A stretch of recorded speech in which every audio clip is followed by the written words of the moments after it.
Arrancar en este momento de este programa 227 la columna del consultorio arquitectónico que gracias a la Regional 1 del Colegio de Arquitectos nos presenta a la especialista magíster Flavia Pesolo, que está conectada del otro lado de la línea.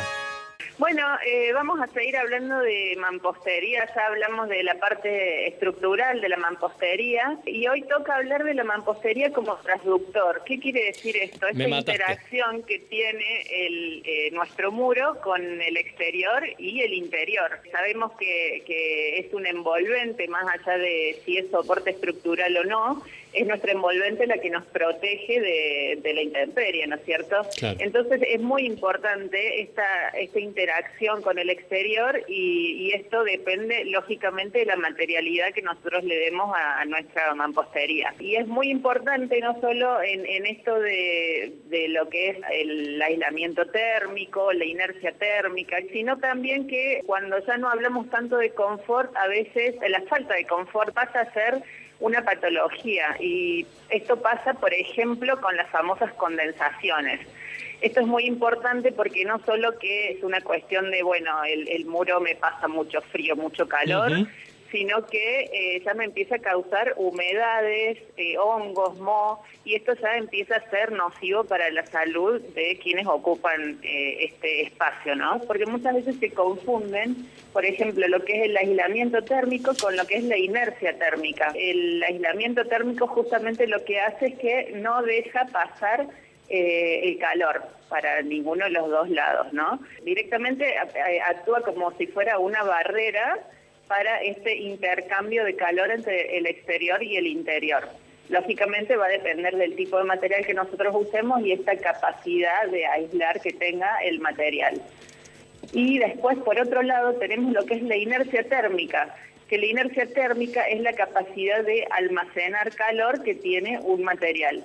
Esto va a pasar sobre todo en los materiales que tienen masa, como por ejemplo el ladrillo macizo, el adobe, el tapial. Todo este tipo de materiales que tienen mucha densidad en su composición son los que tienen más capacidad de acumular calor. Bien. ¿Y qué va a pasar con esta acumulación de calor? Va a acumular y después, digamos, en este intercambio de calor entre el interior y el exterior va a empezar a liberar este calor acumulado. En nuestro tipo de construcción, que es más bien del tipo tradicional y donde siempre utilizamos materiales que llevan agua en su composición, lo que nosotros vamos a tener por lo general es inercia térmica. No quiere decir que tenga aislamiento térmico. Bien. El espesor de este muro nos va a indicar, digamos, cuánto es esta capacidad de inercia que tenga, porque a mayor masa, mayor inercia vamos a tener. ¿Y qué pasa en nuestro tipo de construcción? Que nosotros no tenemos en los materiales que normalmente utilizamos en nuestros mampuestos, no tenemos un espesor adecuado como para que este espesor nos proteja realmente del exterior y haga un retardo entre la ganancia y la pérdida de calor. La acumulación va a ser muy poca porque tenemos poca masa. Estos materiales que tienen mucha masa tienen una conductividad térmica también muy alta, que dejan pasar mucho calor. Esto se aminora cuando tenemos un muro muy ancho. ¿Por qué? Porque este paso es más lento, ¿no es cierto? Entonces, por eso quizá no lo notamos y lo notamos después de unas horas, pero cuando tenemos poco espesor, este paso entre el exterior y el interior, o al revés, es mucho más rápido. Se va a intentar equilibrar las temperaturas, entonces el lugar que tenga más calor, si es el exterior o el interior, va a intentar ir hacia donde hay menos calor.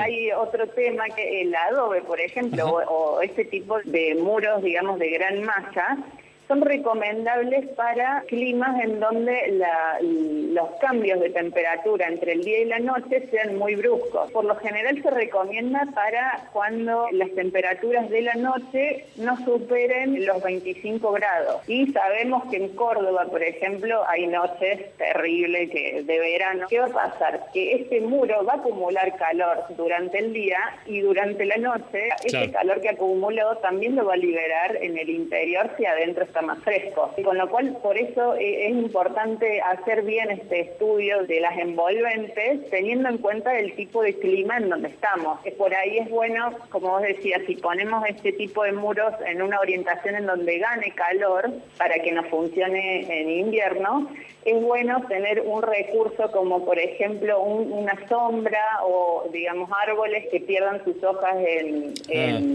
invierno y en verano sean tupidos, que nos den sombra en este muro, como para evitar este efecto de que el calor se libere durante la noche dentro de la vivienda. Realmente la conductividad de los muros tradicionales a los que estamos acostumbrados es muy alta, con lo cual tenemos que pensar nosotros en un tipo de aislamiento térmico que tenemos que adicionarle al muro y que por lo general se recomienda hacerlo por fuera, ¿sí? ¿Para qué? Para que proteja todo el espesor del muro y que no se formen puentes térmicos. Es importante tener en cuenta qué tipo de material vamos a utilizar en nuestros muros y saber cómo es el funcionamiento para justamente tener la prevención de este tipo de cosas, de las condensaciones, de los puentes térmicos y bueno, y cómo podemos solucionarlo en el caso de que ya esté construida la arquitectura en donde estamos viviendo. Querida Flavia, muchísimas gracias por la columna nuevamente. Especialista. Un beso grande. Magíster Flavia Pesolo en este consultorio de arquitectura. Hasta la próxima, un abrazo. Un abrazo fuerte y saludos a todos por ahí.